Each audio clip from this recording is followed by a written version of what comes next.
Muchas gracias por acompañarnos aquí en esta presentación a la que hemos sido convocados a este importante evento.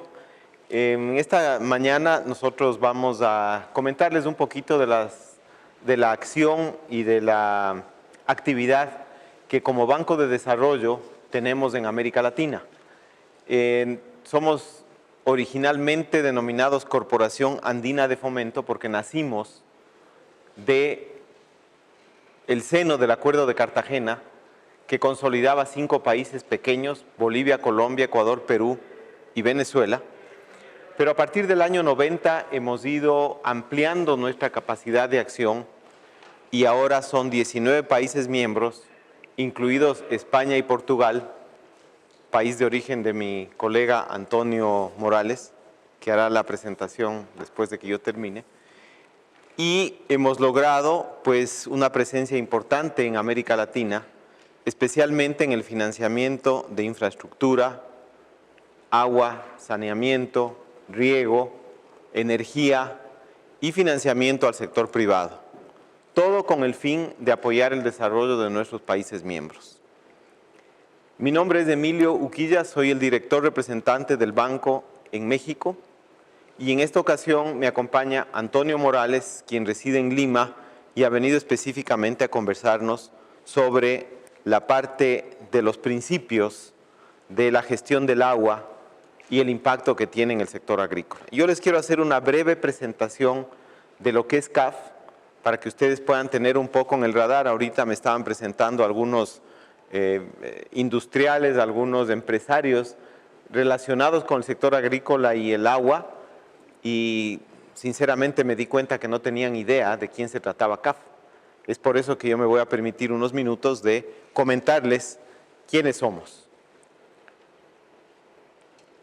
Como les decía, nosotros nacimos allá por los 70s con los 5 países que mencioné y a lo largo del tiempo se han ido integrando nuevos países justamente por el interés y las capacidades del banco en ofrecer apoyo a su desarrollo. Aquí pueden ver en esta lámina cómo ha sido la secuencia de incorporación de los países al accionariado de CAF, y el primer país no andino en el año 90 fue México en hacer un aporte de capital para formar parte de la Corporación Andina de Fomento o Banco de Desarrollo de América Latina, como se le conoce hoy. En realidad hemos pasado de un banco andino a un banco con dimensión iberoamericana para apoyar el desarrollo de América Latina. Estamos aprobando anualmente créditos para los países miembros de alrededor de 12,000 millones de dólares, enfocados principalmente en áreas que tienen impacto sobre el bienestar de la población. Nuestra cartera alcanza ahora 24,000 millones de dólares, esto fue al cierre del 2017, al momento ya tenemos aproximadamente 27,000 millones de dólares en activos, en préstamos a los países miembros, que ha ido creciendo de manera paulatina, es decir, el banco ha tenido la capacidad de ofrecer un flujo neto de recursos positivo a los países miembros. En los sectores, ustedes pueden ver, en el año 91 teníamos distribuida la cartera por países de una manera muy concentrada en países fundadores, pero ahora la cartera, como aprecian en la parte de abajo, está distribuida prácticamente en todos los países de la región latinoamericana. La oficina de México es nueva, tiene 4 años y nuestra intención es ver a México mucho más amplio que ese 1.7% que actualmente representa. Quisiéramos que México, ojalá, con el tiempo pueda representar igual que Venezuela, que Argentina, que Brasil, y pueda tener una presencia mucho más activa en la región suramericana a través de toda el desarrollo que tiene el país. Tenemos también una línea de cooperación técnica. ¿Por qué? Porque en nuestro accionariado no tenemos ningún país gigante que pueda garantizar la gestión de CAF, como lo es en el caso de Estados Unidos, en el caso de Banco Mundial y del BID. Nosotros somos una organización, como decía, de esencia latinoamericana, y la ventaja es que nosotros no tenemos condicionalidad de políticas económicas, ni tenemos ningún país que pueda vetar la gestión de CAF, que pueda oponerse a dar un préstamo a ningún país, como ocurre ciertamente en otros organismos. Entonces, al ser un banco, tenemos que tener utilidades. Entonces, esas utilidades, uno diría, un banco de desarrollo no debería tener utilidades, no debería tener ganancias, sino que debería tener un punto de equilibrio que le permita manejarse. Pero como nosotros accedemos a los mercados internacionales de capital, ¿quién puede comprar un título o un bono de alguien que no genera utilidad? Entonces, tenemos que generar utilidad, pero esas utilidades son devueltas a los países miembros y a los accionistas de CAF a través de cooperación técnica, de asistencia técnica no reembolsable, que se canaliza a proyectos que tienen una racionalidad económica tal que impactan positivamente en el bienestar y en el desarrollo de los países. Por ejemplo, estamos apoyando con cooperación técnica el establecimiento, el funcionamiento del Fondo de Cambio Climático en México. Estamos otorgando una cooperación de $1 millón a Semarnat para que el Fondo de Cambio Climático pueda iniciar operaciones, atraer recursos y financiar proyectos que les permitan a los mexicanos cumplir con los objetivos de desarrollo sostenible acordados en la COP21 en París. Aquí pueden ver ustedes, hemos orientado nuestros recursos de asistencia técnica a diversos sectores: ambiente y cambio climático, innovación social, desarrollo social, integración, transformación productiva, que son aspectos que impactan en el desarrollo y en el bienestar del país. Como les comentaba hace un momento, nuestro fondeo, nuestros recursos, vienen principalmente, claro, del aporte de capital de los países, pero eso es chiquitito. Imagínense ustedes el aporte de Bolivia, Colombia, Ecuador, Perú y Venezuela en los 70s. Era prácticamente una lágrima, con eso no podíamos prestar. Entonces, nuestra misión era ir al mercado de capitales internacional y captar recursos. Lo que les debo decir es que, por ejemplo, recientes emisiones de papeles comerciales y de bonos de CAF no duran una hora en mercados japoneses, europeos, americanos, justamente por esto, por la calificación de riesgo que tenemos. A pesar de ser un banco latinoamericano por esencia, nuestras calificaciones de riesgo son las mejores en cuanto a emisores frecuentes de América Latina. Ninguna empresa, ningún país tiene una mejor calificación que CAF. Nosotros, por esa razón, cuidamos mucho una gestión financiera prudente para que los inversionistas tengan apetito por los recursos de CAF, por los papeles de CAF, por las emisiones de CAF, y de esa manera nosotros podemos atraer recursos hacia la región. Esa es en muy grandes rasgos la mecánica de operación de CAF. Es decir, somos un banco manejado con prudencia, con respaldo de los países accionistas, que tiene acceso a los mercados internacionales de capital, justamente por una trayectoria impecable de gestión. Como les decía hace un momento, el apoyo de los países accionistas también ha sido clave en los resultados que mostramos ahora, y ahí pueden ver ustedes, en esta gráfica, pueden apreciar el capital pagado. A la medida que hemos ido creciendo y ofreciendo productos financieros de calidad para el desarrollo, los países se han visto incentivados a darnos más capital.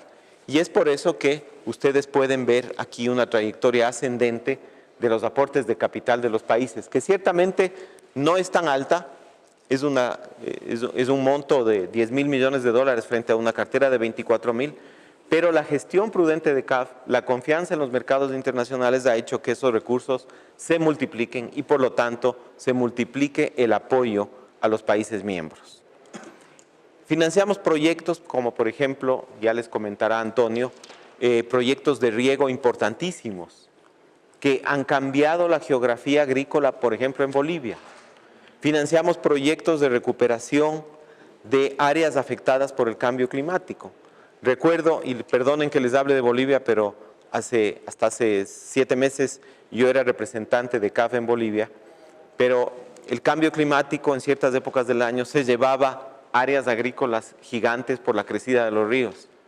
Hemos financiado proyectos que han permitido la recuperación de hasta 5 millones de hectáreas cultivables que de otra manera estaban siendo invadidas por el cauce de los ríos y obviamente con las consecuencias que eso genera, sobre todo en los sectores agrícolas más pobres que viven de la agricultura. Y eso ha tenido definitivamente un impacto en la calidad de vida de la población. Como les decía hace un momento, aquí tenemos una gráfica en la que vemos la importancia de CAF, midiendo el porcentaje de la deuda de CAF sobre el PIB de algunos países. Aquí vemos la importancia en países como Ecuador, Uruguay, Barbados, Paraguay, Trinidad y Tobago, Venezuela, Perú, Colombia y Argentina. Y les decía que en México estamos haciendo un trabajo para ser más relevantes y vernos de una manera mucho más decidida en el portafolio de activos mexicanos. El foco de atención en los países en los últimos años ha sido la infraestructura productiva. Ustedes pueden apreciar aquí que el 68% de nuestra cartera está enfocada en proyectos que multiplican la capacidad económica y el perfil financiero de los países. Tenemos obviamente un vínculo con los objetivos de desarrollo sostenible en los cuales estamos presentes prácticamente en todos, apoyando las capacidades, apoyando el cumplimiento de objetivos con recursos financieros, con asistencia técnica para acompañar el logro de los objetivos o la consecución de los objetivos de desarrollo sostenible de todos los países. ¿Cuál es nuestra filosofía? Básicamente es trabajar en temas de eficiencia. Los ámbitos de acción que componen nuestra agenda de trabajo son eficiencia, equidad, sostenibilidad, institucionalidad e integración. CAF nació con el objetivo de promover el desarrollo sostenible y la integración regional. Pero a medida que pasa el tiempo, a medida que van cambiando las condiciones geopolíticas, las condiciones geográficas y climáticas, tenemos que ir incentivando las capacidades de los países. En esto hay un ejemplo muy gracioso que cuando uno tiene un hijo que tiene 5 años y le dicen, mijito, toca el piano y toca una canción básica, todos le aplauden, pero si tiene 15 años y sigue tocando la misma canción, como que ya aburre. Entonces, esa agenda tiene que ir acompañando a los países para que lo que hicimos en el pasado ya no sea lo mismo que repetimos en el tiempo presente. Es por eso que la productividad, la eficiencia, la industrialización y la conectividad de los países es un aspecto clave. Aquí, por ejemplo, estamos aportando también recursos no reembolsables a México para el desarrollo de la agenda digital, para la integración y la conectividad digital de todo el país. Hemos hecho financiamiento importante a la red digital nacional a través de Altán Redes, que el presidente Peña Nieto lanzó hace más o menos un mes. CAF está presente y está acompañando esos objetivos de desarrollo del país. Por otro lado, ¿por qué trabajar con CAF? Esta es una característica que nos puede diferenciar de los otros bancos.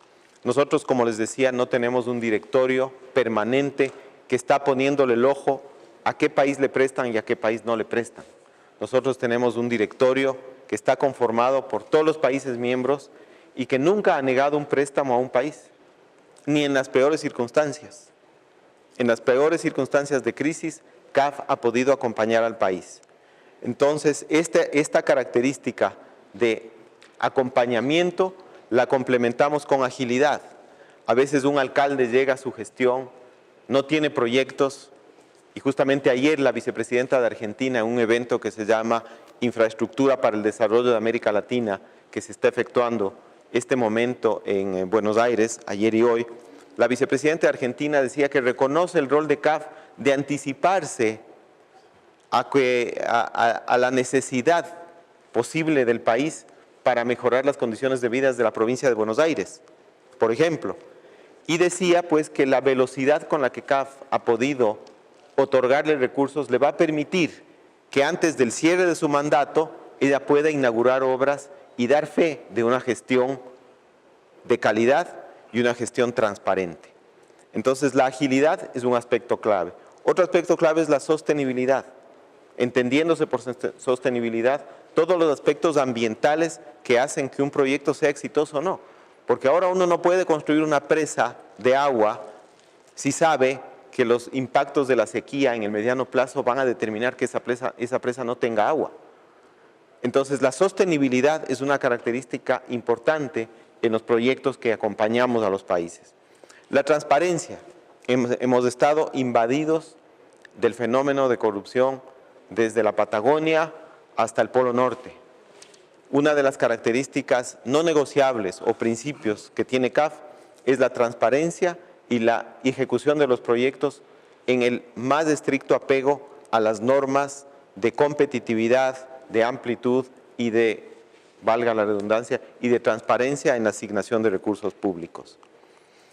Como les decía hace un momento, acompañamos a los países con las mejores prácticas, las mejores políticas y hemos desarrollado un área de conocimiento que les permite acompañar los proyectos con la mejor calidad de políticas públicas y de decisiones más informadas para que los proyectos tengan éxito, sean eficientes, sean productivos y tengan el logro de los objetivos de acuerdo a lo planeado. Ahora les voy a dejar con mi colega Antonio, que nos va a hablar de temas mucho más específicos del que nos reúne hoy, como es la gestión de riego en los países miembros. Muchísimas gracias.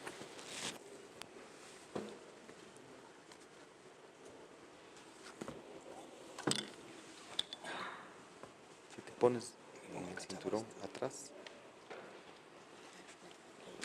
Gracias. Sí.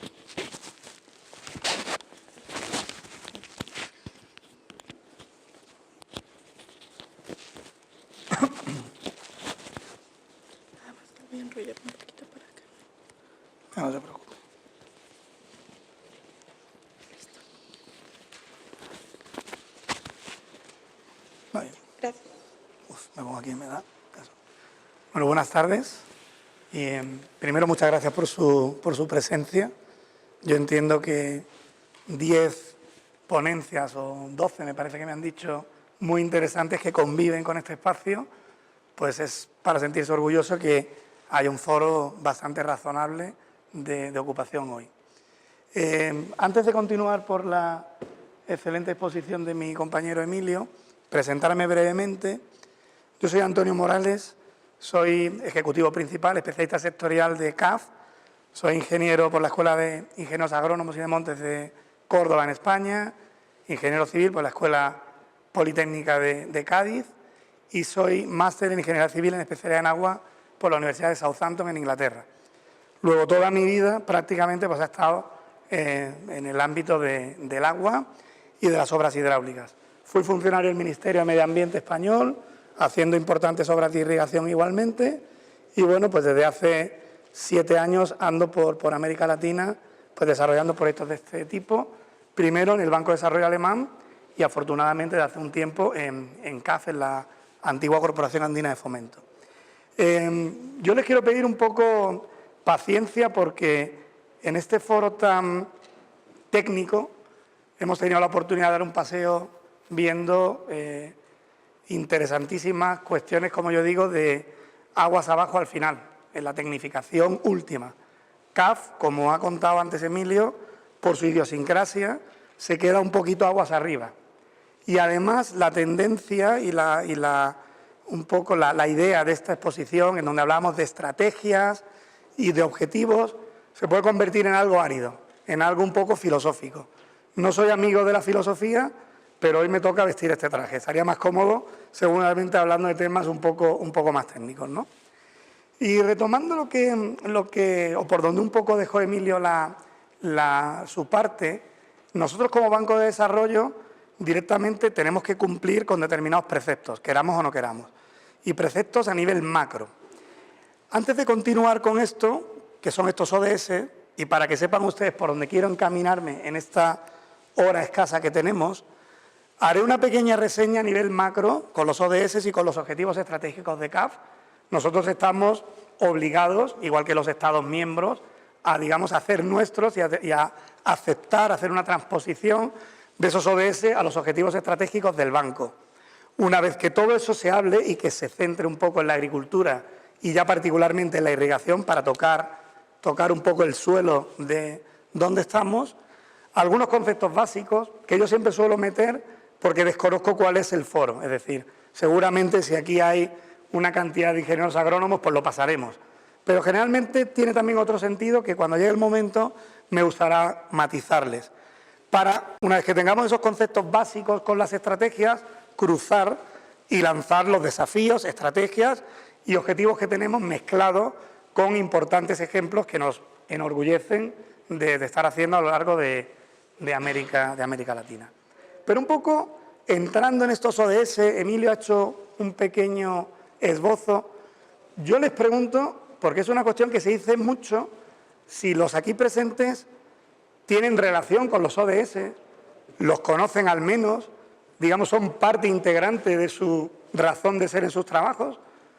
No sé si hay alguien que pudiera ayudarme y que usted mismo y que le relatara a los demás qué son estos ODS, ¿no? De manera general, básicamente por nuestro ámbito institucional, somos una organización mexicana ambientalista y por ende tenemos mucha relación con los objetivos mundiales, ¿no?, que se establecen para el bienestar del medio ambiente.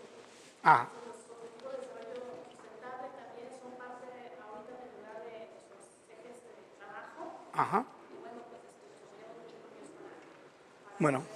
básicamente lo que tiene que ver más con medio ambiente. Exacto. Bueno, estos objetivos de desarrollo sostenible que ven ustedes por aquí son 17 grandes objetivos promulgados por Naciones Unidas. Yo creo que en septiembre de 2015 pues hubo lo que se denominó la Cumbre de Desarrollo Sostenible y participaron la gran mayoría de los países mundiales, más de 150 líderes y 194 países representados. Y aquí, digamos, se establecieron o se continuó con unas bases que ya previamente se habían fundado con los Objetivos de Desarrollo del Milenio, que fueron en el 2000 y que siempre tienen una vista a 15 años, una vista para evaluar pros, contras y resultados. Estos Objetivos de Desarrollo Sostenible aprobados en 2015 entraron en vigor en 2016. Y si bien es cierto que no existe una obligación legal de cumplimiento de los países, sí que deben de estar dentro y formar parte de su política. En este sentido, digamos que son preceptos generales y es como los 10 mandamientos. Andan por encima de todos, hay que aceptarlos y, lógicamente, cabe interpretaciones. Interpretaciones que cada gobierno, pues un poco las puede matizar de una manera o de otra. Sin embargo, claro, yo cuando veo esto, y quiero pasar un tanto rápido por estos ODS, a mí, bueno, veo que es digamos, un protocolo de intenciones, ¿no? Son 17 temas en donde hay 169 metas entremezcladas, pero yo lo veo como si fuera un piano. Emilio contaba antes el piano, pues me sirve también de apoyo ese símil, para pensar que son como 17 teclas que suenan y suenan bien, pero suenan individualmente bien. O sea, tenemos unos objetivos verticales, pero yo echo de menos vehículos que me lo conexionen. O sea, el piano, digamos, necesita melodía, necesita tener ejes transversales que me permitan todas estas cuestiones irlas un poco hilvanando, ¿no? En este sentido, yo rápidamente, cuando leí aquello, empecé a echar en falta ese tipo de herramientas, ese tipo de vehículos. Y en el primero en el que me acordé fue en la agricultura. Bueno, si estamos intentando como objetivo global que el mundo sea mejor a 15 años, necesito una herramienta. Y la agricultura tiene la capacidad vertebradora en muchos ámbitos. Sin embargo, cuando entro acá, ¿saben ustedes si aquí en los ODS existe alguna mención a la agricultura? Porque yo empiezo a tener algunas críticas con esto. Y voy avanzando porque las críticas son porque desde CAF se ha hecho un ejercicio de reflexión muy interesante para un poco darle la vuelta, aceptar los ODS e ir avanzando en unas estrategias más adecuadas, ¿no?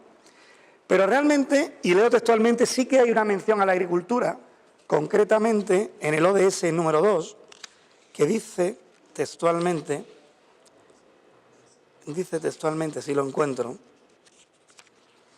poner fin al hambre, lograr la seguridad alimentaria y la mejora de la nutrición y promover la agricultura sostenible. Bueno, ya hay alguna mención, pero la agricultura a todos los niveles, la verdad que no aparece. Entonces yo diría, bueno, y esto sí que leo, para que no se me olvide, la agricultura realmente Aquí hay educación, salud, bienestar, se hace una mención muy concreta, pero yo diría que la agricultura tiene una incidencia directa con la pobreza, con el hambre, con la pérdida de la biodiversidad, con el cambio climático, el desempleo, los usos del agua, la vida saludable, la seguridad, el empoderamiento de la mujer, la desertificación, la energía, las desigualdades, el consumo, etcétera, etcétera, etcétera. Luego empiezo un poco a ir bajando y decimos que, bajo mi modesta opinión, y así un poco lo asume CAF, la agricultura es uno de los sectores transversales más importantes en esta agenda.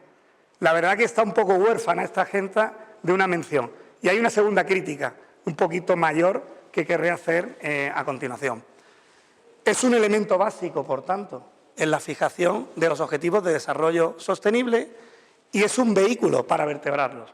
Partíamos de los objetivos de desarrollo del milenio.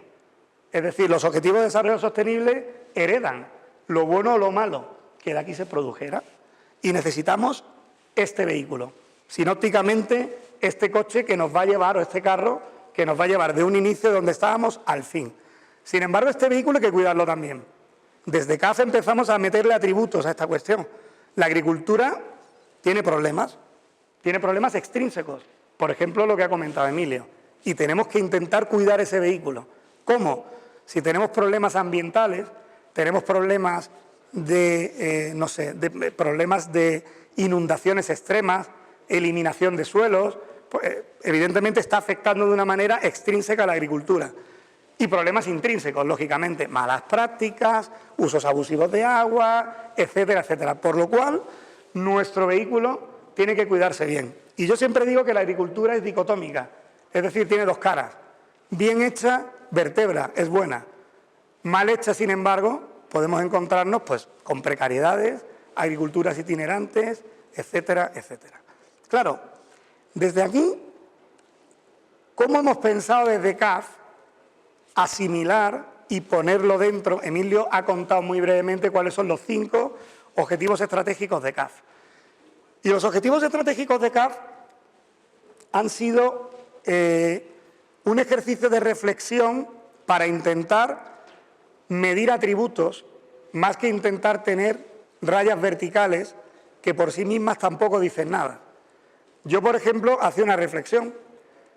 Si el ODS 2 decimos que es reducción de la pobreza, o el ODS 6, que es agua y saneamiento, tienen un éxito del 32%, ¿eso a mí qué me está significando? Es decir, ¿cómo puedo medir yo el éxito en una región como América Latina en base a estos ODS que no tienen ninguna conexión?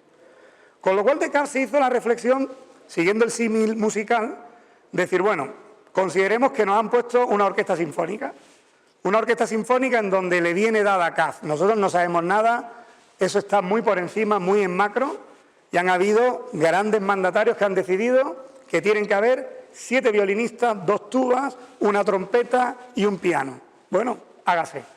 A nosotros nos da lo mismo, es decir, no vamos a entrar a valorar cuáles son los instrumentistas ni los instrumentos. Sin embargo, sí queremos una melodía. Queremos que haya una melodía. Esa melodía puede ser la agricultura.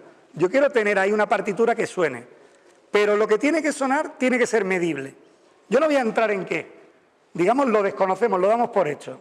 Yo quiero saber si esa música, cuando suena, a mí me produce felicidad o me produce tranquilidad. Para lo cual esos atributos, ese ejercicio, se ha hecho desde CAF. Y hemos empezado pensando que un atributo básico que tienen que tener nuestros proyectos, es decir, nuestros lineamientos, tienen que ir en pro de la eficiencia.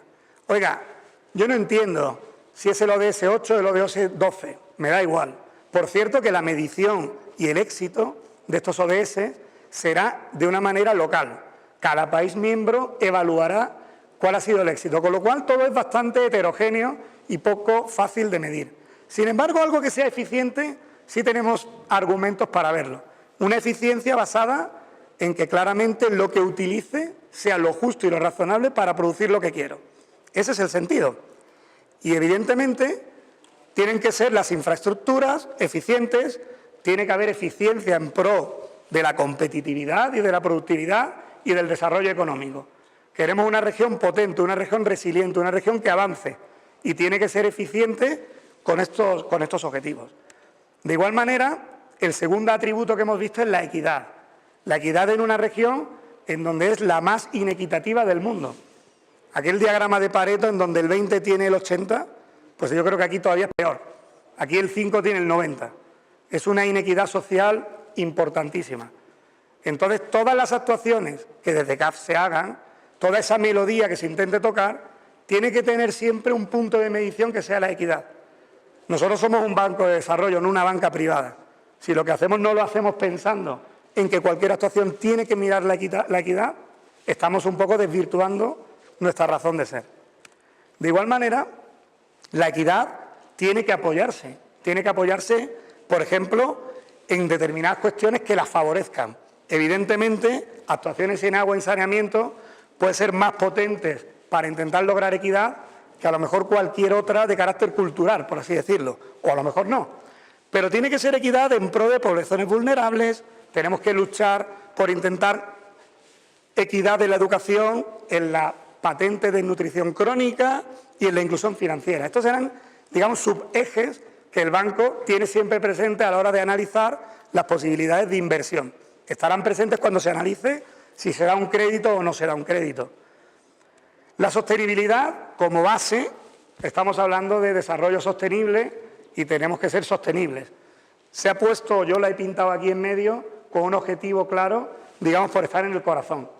Es decir, todo lo que se haga tiene que ver con la sostenibilidad, entendida de que lo que hagamos hoy no puede condicionar a las futuras generaciones. Ese es el concepto claro de sostenibilidad. Recordamos, y ahora hablaremos un poco más adelante, en los años 70, 60, es decir, se hicieron actuaciones en agricultura con mucha potencia en pro de la lucha contra el hambre. Sin embargo, el fin justificó los medios. Ya estamos, Emilio comentaba antes, que para hacer una presa con una afección ambiental muy potente no se puede hacer. En el año 2000, el gobierno chino, en contra de todo el mundo, hizo la presa del Yangtze y mandaron, no sé a dónde, a un endemismo que era el delfín del Yangtze. Pudieron hacerlo porque es China. Ya hoy no podrían. Es decir, el mundo evoluciona, aunque sea de extrema necesidad la actuación, siempre tiene que tener un carácter de sustentabilidad. Y sustentabilidad, digamos, transversalmente, con pautas macrofiscales, es decir, desde la macrofiscalización, tenemos que intentar dirigir, y CAF apoya programas de macrofiscalización para intentar aumentar la sostenibilidad, evidentemente buscando la sostenibilidad social y ambiental como he referido. El cuarto aspecto, y voy un poco rápido, es la institucionalidad. Necesitamos instituciones potentes, instituciones veraces, instituciones en las que creer, instituciones transparentes, lo comentaba Emilio igualmente.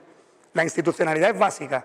No tanto una institucionalidad jurídica, que también, sino una institucionalidad política. Tenemos que tener herramientas administrativas fuertes, bien dotadas, capacitadas. Sin eso no podremos desarrollar nada. Y siempre CAF, insisto en el mensaje, cuando vaya a cometer alguna actuación, irá valorando que tenga también una incidencia en la institucionalidad, o si no la tiene, pondrá los medios, operaciones, cualquier otra cuestión, para que la carencia de institucionalidad pueda verse soslayada. Y en este sentido, lo comentaba, con la eficiencia de la gestión pública, modernizaciones del Estado y transparencia y rendición de cuentas, que lamentablemente es un tema capital en toda nuestra región. Cuando digo toda nuestra región, incluyo España, que soy español, que tiene también ese tipo de problemas y probablemente más, ¿no? Y por último, la integración. Es decir, tenemos que integrar a todas las personas que normalmente o que lamentablemente están en una situación de exclusión social, exclusión financiera. En este caso, alguien me preguntaba, créditos a pequeños agricultores. Evidentemente, todo lo que vemos abajo son tecnologías que cuestan un dinero y son tecnologías para alguien que ya tiene una concepción agrícola a nivel productiva. Sin embargo, hay muchas personas en América Latina que están en agricultura meramente de subsistencia.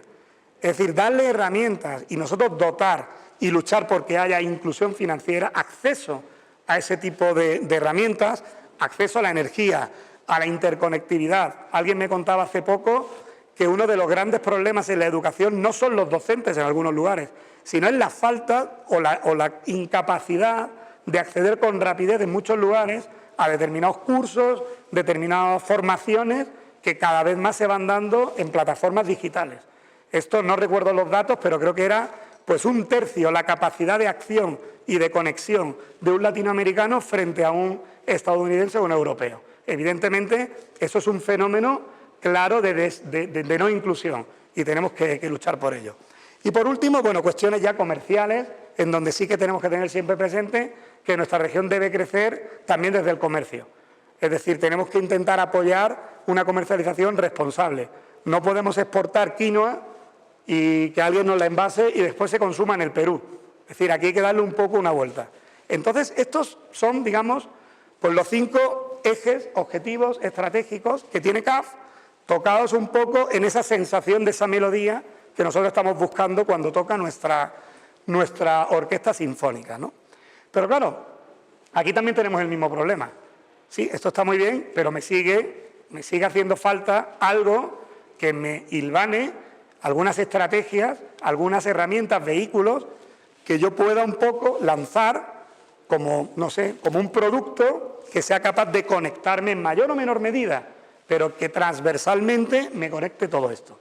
Y evidentemente nosotros no vamos a ser menos, la agricultura es claramente uno de los factores. Es decir, la agricultura desde CAF está entendida igual que yo entiendo y que la mayoría de los compañeros del banco entendemos la agricultura dentro de los ODS. Ahí no nos distinguimos de ello. Por tanto, nosotros, y ahora sí que voy aterrizando un poco y viendo el símil del cochecito este que había por acá, claro, bajamos un poco al nivel. La agricultura es muy amplia. Podemos hablar de agricultura a todos los niveles, caben un montón de especialidades.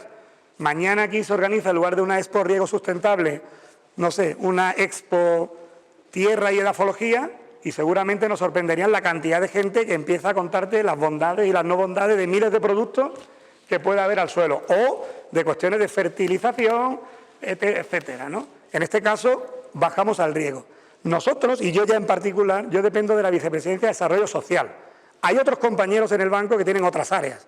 Ellos trabajan en temas de comercialización, temas de sectores productivos, van buscando otra línea. Yo ahora sí empiezo a sentirme cómodo, ya entro en mi ámbito, que es el agua. Y nosotros, haciendo este símil, decíamos, bueno, yo tengo acá mi coche con la agricultura, sí, pero voy a fijarme en un problema intrínseco, es decir, dentro de este vehículo, que pueden ser miles, es polifacético, hay algo que lo alimenta. Y yo, como BDS o nuestra Vicepresidencia de Desarrollo Social, se va a enfocar en fortalecer nuestro vehículo en una rama fundamental para que avance, que es la seguridad hídrica. Es decir, en el símil, la gasolina, para que mi herramienta me cohesione mis objetivos, necesita beber. Y necesita beber desde un sentido, desde CAF adoptado, que es la seguridad hídrica. Yo quiero ponerles un vídeo, porque así también apaciguamos esta charla, conceptual de lo que significa para CAF la seguridad hídrica. Yo aquí quiero lanzar, y lo recogeré un poquito más adelante, perdón, esta crítica que dejé escondida de los ODS. Los ODS, sorprendentemente, siguen insistiendo en un error, yo diría que histórico, y que se mantiene ahí. Hay un ODS que no sé si ustedes han visto, que es el ODS 6, el ODS de agua y saneamiento. Cuando yo la primera vez me dieron el ODS, lo leí con inquietud. Y, oiga, bueno, también hacemos proyectos de agua y saneamiento. Se llama abastecimiento, si no recuerdo mal, y saneamiento. Y leo, digo, bueno, ¿y dónde está el agua en irrigación y en agricultura? O sea, no hay nada dentro de los ODS que esté hablando de la importancia de la gestión del recurso. Sí que hay una mención a que es muy importante la gestión del recurso hídrico, pero no sé por qué hay un cierto tabú a expresar con claridad que el agua en agricultura es fundamental y claramente el primer consumidor a nivel mundial, como todos saben y como posteriormente vamos a hablar. Por tanto, nosotros sí que en el concepto de seguridad hídrica de CAF, y ahí nos movemos, sí que contemplamos el abastecimiento, el saneamiento y también la irrigación. No sé si esto... hará algo, ¿no?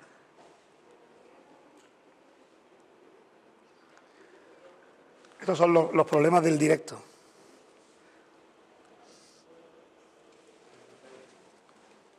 No va, ¿no? ¿O sí va? Vamos a ver.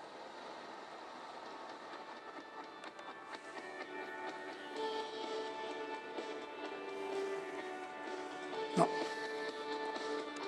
En 2050, Perdonen la porque población mundial llegará a los 9.000 millones no de se ve. habitantes. Y para alimentar a tantas bocas, Voy a hacer una se cosa. calcula que la producción de alimentos deberá aumentar.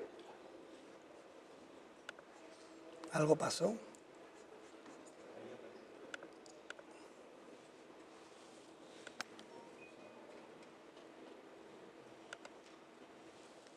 No. Bueno, intuía que esto algo pasaría. Haremos una cosa. Tampoco.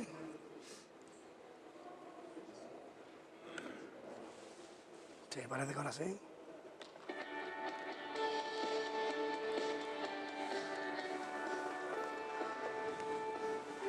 En 2050, la población mundial llegará a los 9.000 millones de habitantes.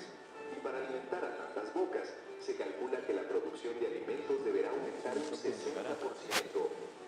Esta situación implica grandes retos, pero también es una gran oportunidad para que América Latina se ¿No se me convierta oye? en una potencia agrícola global, ya que cuenta con el 28% de la superficie de nuevas tierras cultivables. ¿Se oye? Y hoy en día ya representa el 13% del comercio mundial de productos. A mí no se me oye. Pero para que esto se haga realidad, primero deberemos invertir en infraestructura y gestionar mejor los recursos hídricos, ya que aumentar la producción requiere usar más agua, un recurso cada vez más escaso y con una distribución geográfica que no siempre es equitativa. La buena noticia es que América Latina posee un tercio de los recursos hídricos del planeta y que cada habitante dispone de 60 metros cúbicos de agua al día, un 70% más que la media global. A pesar de esto, aún hay muchos latinoamericanos sin acceso a servicios de agua potable. Los habitantes de áreas rurales son quienes más sufren la precariedad, al igual que aquellos que viven en zonas informales de las grandes ciudades. En total, 34 millones de latinoamericanos carecen de acceso a agua potable y 152 millones no tienen acceso a saneamiento básico. El 70% de las aguas residuales que se generan son devueltas al río, mar o la tierra sin ningún tratamiento, con graves riesgos para la salud pública y el medio ambiente. ¿Qué deberíamos hacer para garantizar que todos los latinoamericanos tengan agua potable? ¿Cómo podemos contribuir a la seguridad alimentaria global? La respuesta se resume en dos palabras: seguridad hídrica. La seguridad hídrica es disponer de agua potable para el abastecimiento humano, la protección de los ecosistemas y la actividad económica, y atenuar los efectos y pérdidas económicas y sociales generados por fenómenos climáticos extremos como las sequías o las inundaciones. Pero América Latina todavía no puede garantizar una seguridad hídrica apropiada para todos sus habitantes.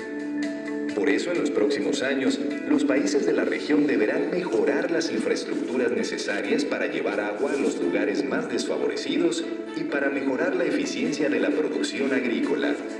Se calcula que con inversiones del 0.3% del PIB entre 2016 y 2030, la región podría alcanzar una cobertura casi universal en agua potable y saneamiento, incrementar la infraestructura de drenaje urbano hasta un 85%, lograr una cobertura de 64% en el tratamiento de aguas residuales, generar la infraestructura necesaria para nuevas fuentes de agua.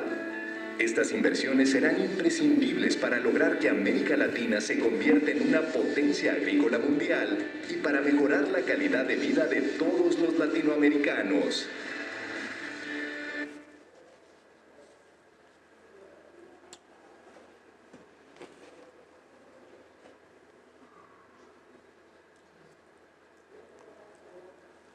Bueno, si tarda más de 5 minutos lo veo.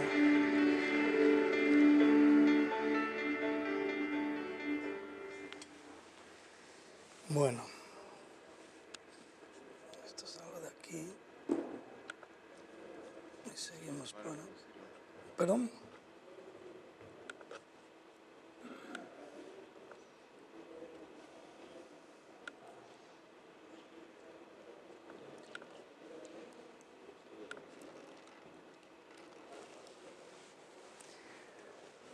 Bueno, no sé si me gustaría abrir aquí un pequeño foro de todo lo que hemos comentado, por si alguien tiene alguna reflexión, algo que aportar.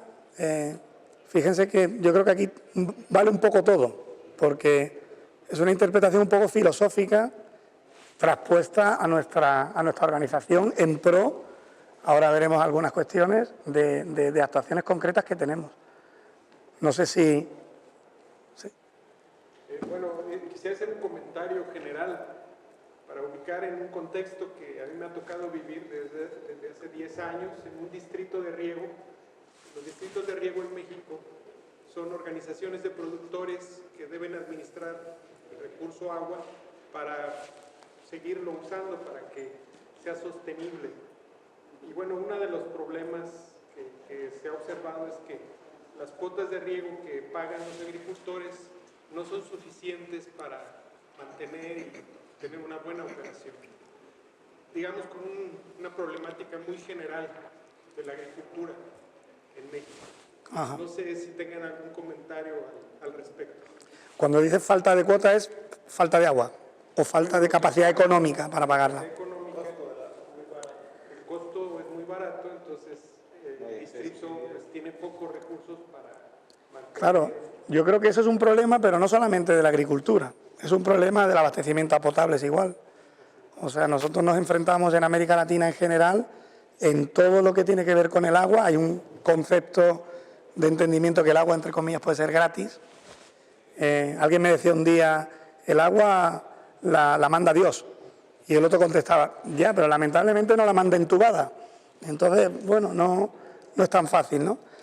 Ahí nosotros lo que venimos haciendo es un poco combinación de cosas, o sea, empoderación, en el caso de la agricultura, sí que hemos intentado, con grandes proyectos, ahora veremos, intentar tener un planteamiento de la agricultura poco a poco, dotarlo de inclusividad, acercarlo un poco a determinadas herramientas financieras. Tiene que ir subsidiado, pero no tiene que ir subsidiado eternamente. Tiene que tener un subsidio inicial para que a partir de ahí pueda arrancar. Intentar que ese agricultor no tenga, pues eso, una agricultura de subsistencia y que empiece a tener una agricultura productiva con la que poder pagar ese insumo. Pero bueno, o sea, es complicado porque si quieres producir más, mañana te pedirán también, pues no sé, por el fertilizante de cualquier cuestión o tal. Pero es una cosa que es transversal a toda la región. De cualquier manera, yo creo que esa pregunta, no sé si, perdonad, había alguien más, no sé qué. Sí, 2/3 partes de México son semidesiertos y los impactos del cambio climático van a tener un impacto determinante en el proceso de degradación de suelos. Mi preocupación es, bueno, ¿cómo lo vamos a hacer antes de que se degrade, de que se cruce el umbral y se vuelvan de páramos? ¿Cómo detener esto? Y en términos del CAP, ¿cómo podemos acceder a algún tipo de financiamiento si el margen de utilidad que se le puede sacar a un semidesierto con sus tierras ya degradadas, cómo se puede hacer? Bueno, también es una pregunta que yo, si me permiten, quiero contestar. Yo tengo ahí unos pocos de ejemplos, por ejemplo, valga la redundancia, de Perú, en donde terrenos completamente degradados, desérticos, se han convertido, gracias a actuaciones de CAF, a día de hoy, en centros de producción agrícola punteros en América Latina. O sea, hemos conseguido darle la vuelta, con actuaciones importantes. No estamos hablando de actuaciones de microrriego, estamos hablando de llevar agua a lugares donde no las tienen. Así de burdo, pero también así de complejo. Y evidentemente a partir de ahí hacer una cadena, y cadenas de tecnificación. O sea, desde CAF, y ahora un poco hablaré, solamente en el Perú, que me iba a basar un poco en 3 proyectos, se ha llegado a, digamos, a la conquista de 100.000 hectáreas nuevas en irrigación, pero no de terrenos yermos que antiguamente fueron, no, meros desiertos. Entonces, bueno, hay actuaciones importantes, pero yo creo que ahora cuando usted lo vea seguramente será más apropiada la respuesta, ¿no? Yo quiero seguir, y además viene muy bien esta pregunta que me hace, porque, bueno, efectivamente hablamos del cambio climático, el efecto que existe. Y no solamente el cambio climático, hay otra cuestión mayor. Es decir, el incremento poblacional actual es enorme.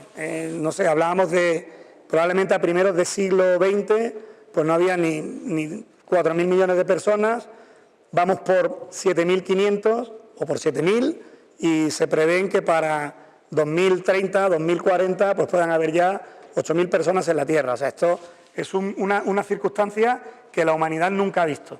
Estamos exponencialmente subiendo la cuota de personas, con todas las necesidades.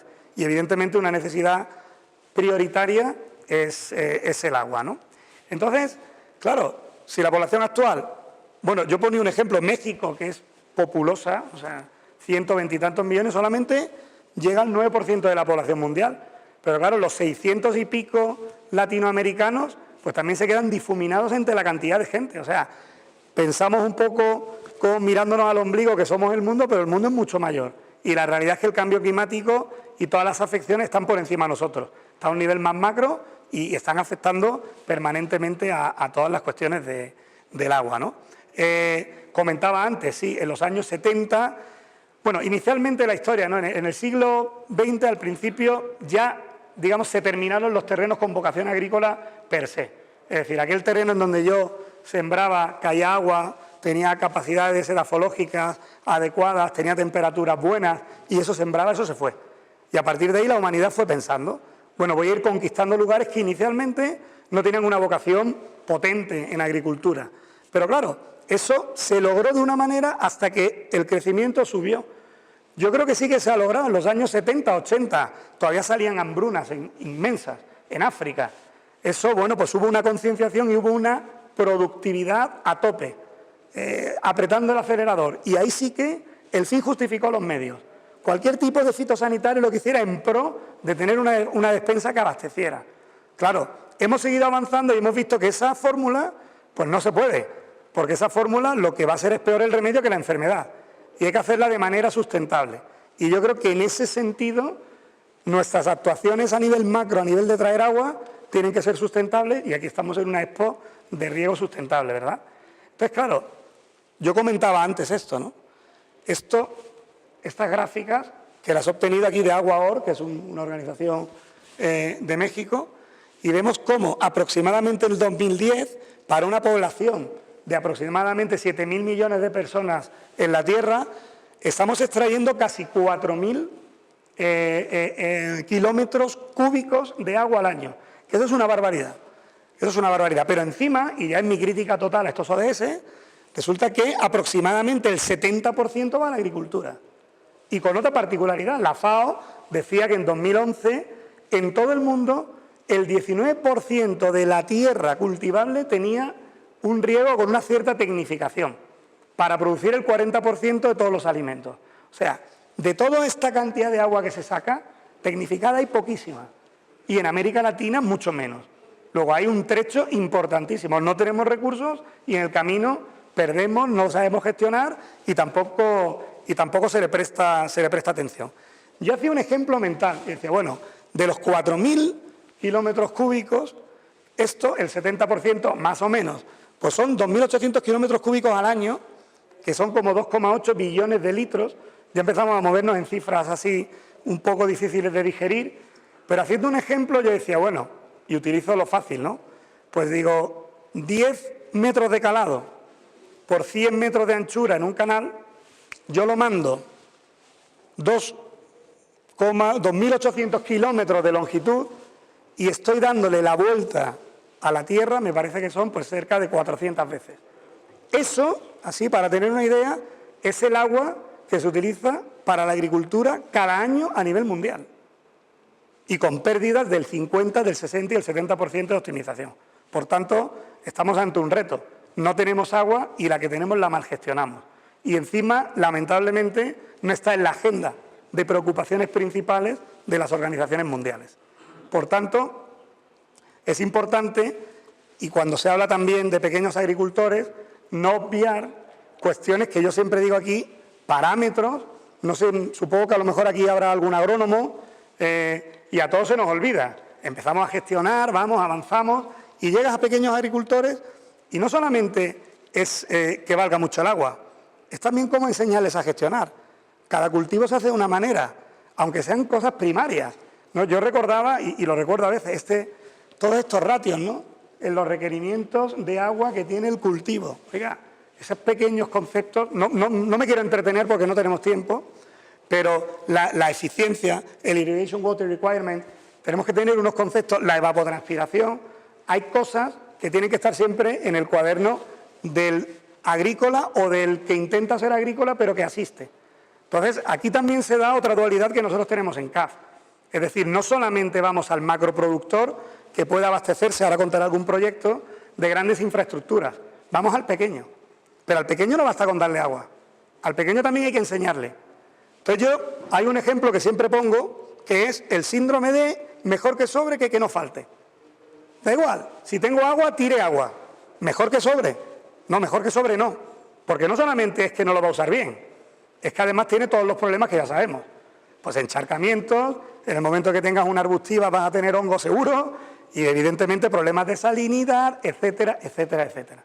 Luego, bueno, no quiero entrar, pero entiendo que, digamos, el apoyo a nivel amplio y antes en nuestro ámbito de CAF, de estar hablando de supertecnificaciones existentes, ahí hay elementos y artefactos que son espectaculares. Sin embargo, eso es ciencia ficción para una parte importantísima de América Latina, que se debe conformar con un planteamiento un poco más sencillo y evidentemente también de eficiencia del riego, o sea, y de la propia infraestructura, ¿no?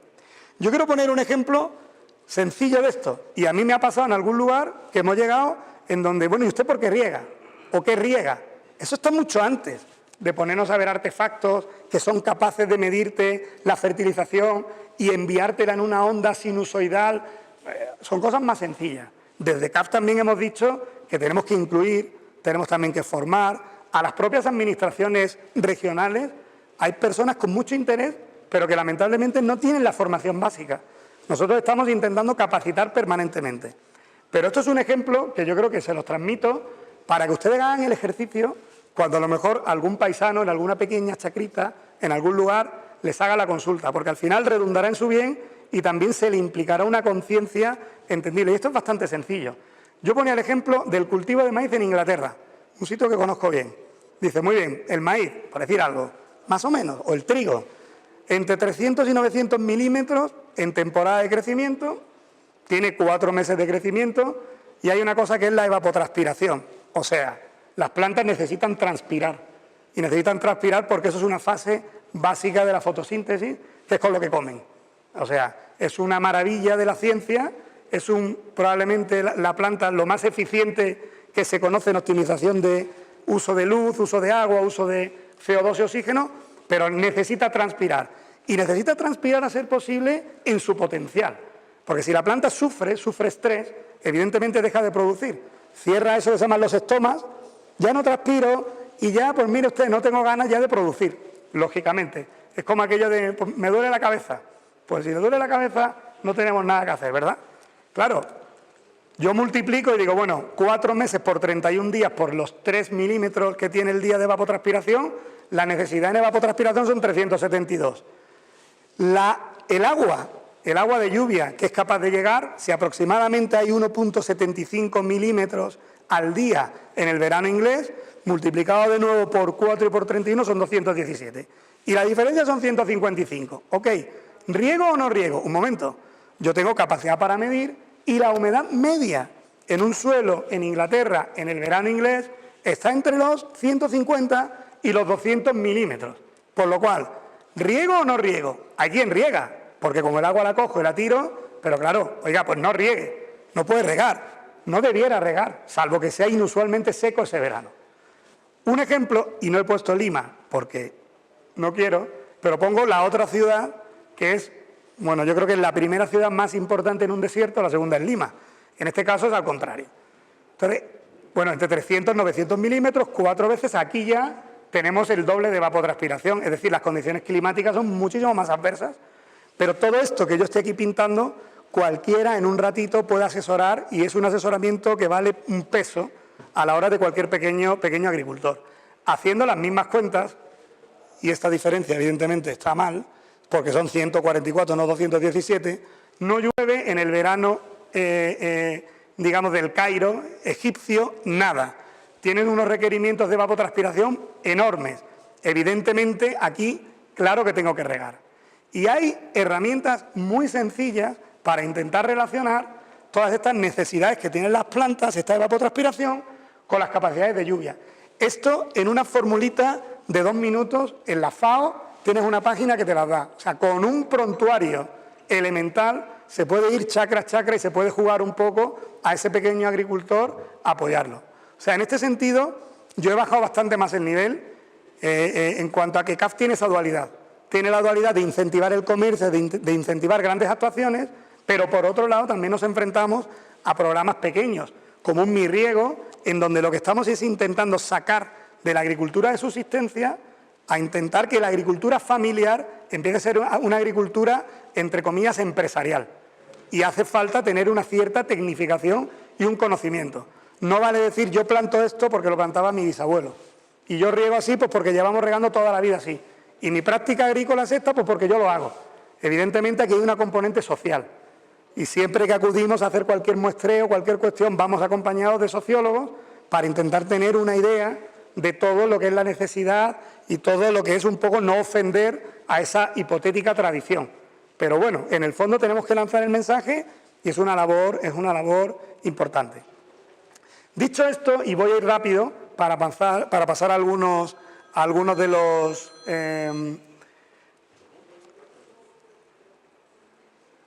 Para pasar a algunos de los ejemplos ilustrativos, claro, ya tenemos los objetivos de desarrollo sostenible, las estrategias, los objetivos estratégicos de CAF, estamos situados y después de dar muchas vueltas y de visitar y de ver, tenemos que decir, bueno, ¿dónde están los desafíos? Porque aquí hay que ponerle nombres y apellidos. Los desafíos no son ninguna cosa extraordinaria, pero dentro de la Vicepresidencia de Desarrollo Social, evidentemente vimos que había un enorme déficit de agua para irrigación. Eso es una cuestión que hay que atacar de primera hora. El agua para irrigación, digamos, vertebra, está dentro de los lineamientos de los objetivos estratégicos de CAF, por supuesto, pues hágase. Intentaremos siempre a las administraciones potenciarlas para que hagan grandes actuaciones o actuaciones eficientes, sostenibles, etcétera, etcétera, todos los atributos de irrigación. Hemos visto que los sistemas son precarios y no tecnificados. Eso redunda en ese déficit de agua para irrigación que tiene que tener cada vez más un uso más tecnificado y más eficiente. De nuevo, la inadecuada gestión de las infraestructuras. Volvemos a lo mismo. Hemos encontrado infraestructuras en donde nosotros hemos invertido y que al cabo de los años están olvidadas. O sea, no podemos plantear un canal que se le da a un gobierno y que al cabo de 10 años el canal tiene más pérdidas que agua realmente embalsada. Es decir, hay que intentar tener un compromiso también de las propias administraciones, de los propios locales, a que las infraestructuras no son algo que tú hagas y te olvides de ellas. Y eso es una cuestión en donde nosotros también estamos un poco enfocando. Y después también algo que no tiene que ver con la Vicepresidencia de Desarrollo Sostenible, pero tiene que ver con un, a veces, deficitario uso de la tierra. Nos hemos encontrado cosas raras y esos son programas un poco más sociales que estamos intentando dar vueltas. Lugares que han tenido, sí, tradición importante, que ya están medianamente llenos, cambiarla, intentar buscar otro tipo de cultivo. Se sale de la BDS, pero sí que a lo mejor los compañeros de la Vicepresidencia de Sector Productivo, por ejemplo, entrar con cultivos hidropónicos, otro tipo de cuestión que no casa directamente con el agua o nuestro foro, pero sí que tiene que ver con la agricultura en general, ¿no? Claro, tenemos unos desafíos, vamos a lanzar unas estrategias que siempre casen y estén bajo el paraguas de nuestros objetivos estratégicos. Mejoremos las infraestructuras, apoyemos sistemas tecnificados, incorporemos nuevas tecnologías, fomentemos las buenas prácticas y elevemos la productividad. O sea, no hay nada más encaja ahora mismo en el corto y en el mediano plazo, dentro del ámbito del agua para riego, que plantear estas 5 cosas. Y eso es lo que se viene planteando. Y alguien diría, y yo lo pienso, es bastante sencillo, o sea, para esto no hay que ser adivino. Sí, bueno, efectivamente, hay que hacer un discurso que tenga fundamento. O sea, no puede alguien decir, mire, esto lo tengo. Y por una razón, porque nosotros finalmente, la gran mayoría de estas cuestiones de infraestructuras, sistemas tecnificados, como preguntaba este señor, tienen una componente muy importante a nivel público. Entonces, finalmente, nosotros podemos apoyar a los gobiernos como quieran, pero la decisión es de los gobiernos. Yo le puedo decir, oiga, mire usted, ahí tiene un problema y nosotros invertiríamos ya, pero es que depende de ellos. Yo no puedo convencer al Minagri de Perú a que haga lo que yo quiera. Luego, nuestro discurso tiene que ser muy machacón, muy fundamentado, para al final, digamos, esto es como el Evangelio, ¿no? E ir predicando, predicando, predicando, hasta que al final, pues vayamos, con todo respeto, vayamos un poco haciendo nuestro discurso también un discurso más general. Y por tanto, si esto anda, dentro de todos estos atributos y todas estas estrategias, tienen que ir claramente a la reducción de la pobreza. Y tenemos que fomentar comunidades de regantes organizadas. ¿Para qué? Pues para que logremos música, es decir, para que suene la eficiencia, la equidad, la integración, de igual manera, mayor productividad. Necesitamos incrementar la eficiencia y promover rentabilidades. No queremos agriculturas de subsistencia. Tenemos que intentar sacar a toda esa cantidad de gente que hay que malvive con una agricultura precaria, en darle un punto también de dignidad, que yo creo que es importante, ¿no? Tenemos que apoyar y transferir tecnología. Yo he dicho aquí, así como muy campante, no, mira, yo cojo la tablita esta, miro, ya, oiga, pero ¿eso dónde? ¿En qué lugar? O sea, hay que intentar también fomentar esa parte de educación e ir aportando transferencia de tecnología para ir subiendo un poco el nivel de interés. Necesitamos esto que comentaba, mayor competitividad. Es decir, al momento en donde nosotros apoyemos al pequeño agricultor en darle herramientas de conocimiento, en darle agua, en apoyarle, en tenerle inclusividad, en posibilidades financieras, acceso a pequeños créditos, todo esto evidentemente va a contribuir a que ese pequeño agricultor que estaba aparte entre dentro de la cadena productiva. Y todo eso pues redunda evidentemente en el bien de la región. Y por último, eficiencia en la gestión pública. O sea, para nosotros de nada sirve plantear todas estas cuestiones, hablar con administraciones, si finalmente por una cosa, por falta de entendimiento, por falta de interés, a veces también pues porque alguien mira el calendario y ve que este programa, el éxito, en el caso de tenerlo, va a tardar 6 años, a los 6 años ya no estoy, con lo cual lo olvido y me voy siempre a las mismas infraestructuras, que son las carreteras o cualquier otra cosa que sí que tiene un rédito político mucho más a corto plazo.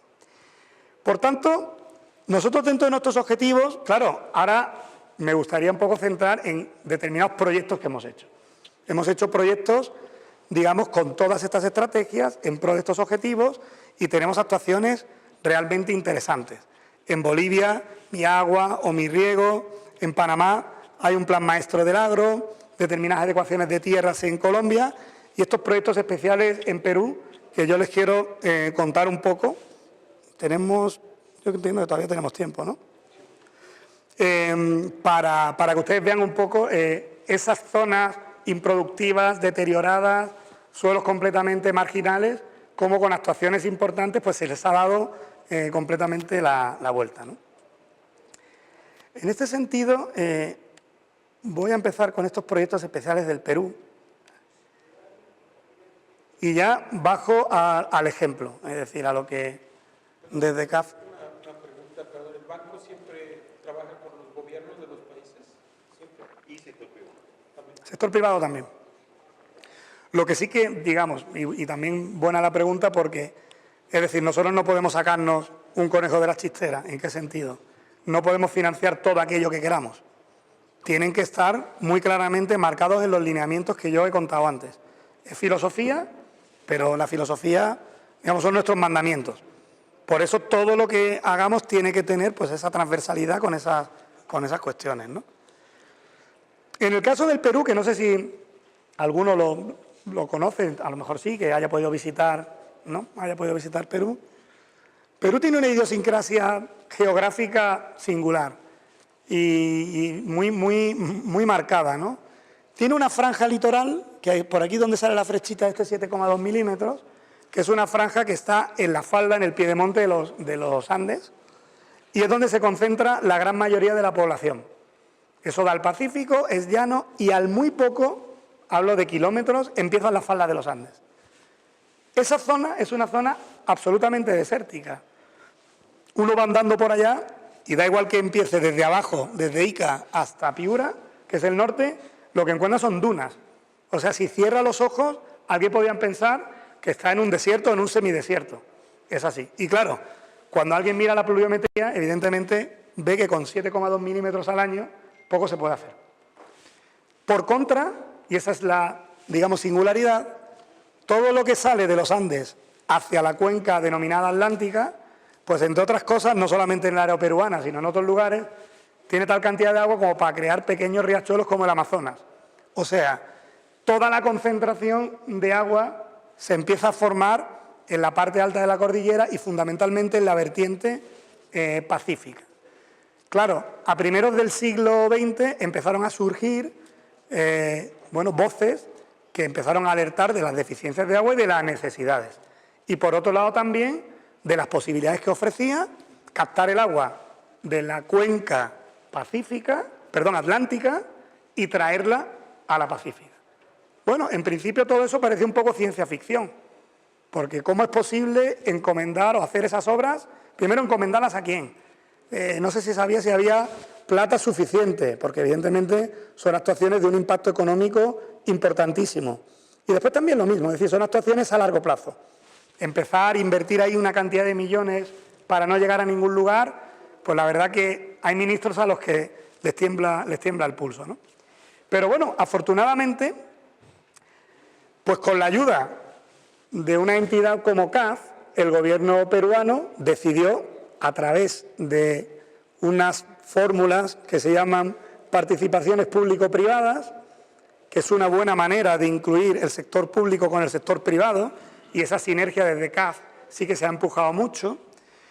Y, bueno, pues se nos pidió ayuda, esto hace como unos 15 años más o menos, quizás menos, y se lanzaron actuaciones emblemáticas en el mundo agro a nivel mundial. Digamos, en el mundo de la captación de agua y de la comunicación o del transporte de agua. No ya hablamos de irrigación, que posteriormente contaremos algo más. Pero claro, yo comentaba antes que son 43.000 hectáreas nuevas en Olmos, 63.000 nuevas en Chavimochic y 38.000 en Majés-Iguas al sur. Es decir, infraestructuras por encima de 1.700 millones de dólares, en donde CAF ha participado aproximadamente en un 50%, algo menos. Todo esto, bueno, aquí hay algún vídeo que yo quisiera ponerle, porque no solamente es ya la cuestión de la agricultura, aquí ha habido un efecto en cadena. Cuando se ha logrado llevar agua, se ha logrado tecnificar, se ha logrado poner en producción, ha sido, digamos, un revitalizante social, de puestos de trabajo, es decir, se ha producido un efecto en cadena deseable. Aquí sí que la música suena. Y entonces empiezan a ver cómo la gente se incluye. ¿Cómo? Mire, pues porque empieza a haber bonanza, empiezan a haber expectativas, hay esperanza. De lo que su abuelo conoció como un auténtico desierto, resulta que son terrenos pues muy valiosos. Entonces todo esto bueno, entiendo que un éxito sin precedentes. En particular, ahora les voy a poner un pequeño vídeo del proyecto Olmos. Yo en el proyecto Olmos estuve precisamente antes de ayer. Este proyecto tiene este sentido, es decir, se identificó un río, que es el río Huacabamba, que está pues un río, digamos, al otro lado de los Andes, en donde tiene un caudal importante, potente, y alguien pensó que se podía embalsar.